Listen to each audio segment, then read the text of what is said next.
5 semaines après le début de la guerre en Iran, la fermeture du détroit d'Ormuz continue de faire grimper les cours du pétrole. À la pompe, les prix du gasoil dépassent ce week-end, vous l'avez constaté, encore largement les 2 euros par litre.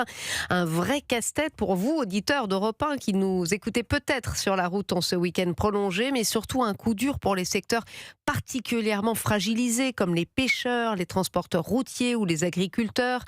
Face à leur colère, le gouvernement a annoncé hier la mise en place d'un prêt flash carburant.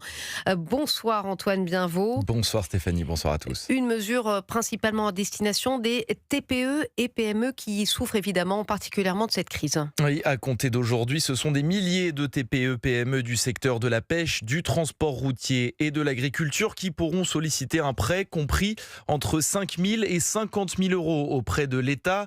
Pour y avoir droit, il faut que l'entreprise ait été créée il y a plus d'1 an et que ses dépenses en carburant représentent au moins 5% de son chiffre d'affaires. Mais sitôt annoncé, la mesure fait déjà grincer des dents chez les différents syndicats du secteur.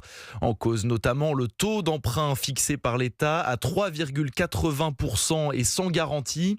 Des conditions dénoncées par Florence Berthelot, déléguée générale de la Fédération nationale des transports routiers. C'est un prêt qui est en fait équivalent, voire presque supérieur à celui qu'on peut avoir dans les banques. Donc on ne voit pas trop l'intérêt. Ça reste des prêts et quand ils sont au même taux que celui qu'on a dans les banques, ça ne fait qu'accentuer l'endettement d'entreprise. On attendait un effort de l'État pour qu'il y ait une garantie publique, pour que ces prêts soient à des taux inférieurs sur une courte durée, mais qui puissent être des avances de trésorerie. Selon le gouvernement, la durée de ces prêts flash carburant sera de 36 mois avec un délai de 12 mois pour effectuer le premier remboursement.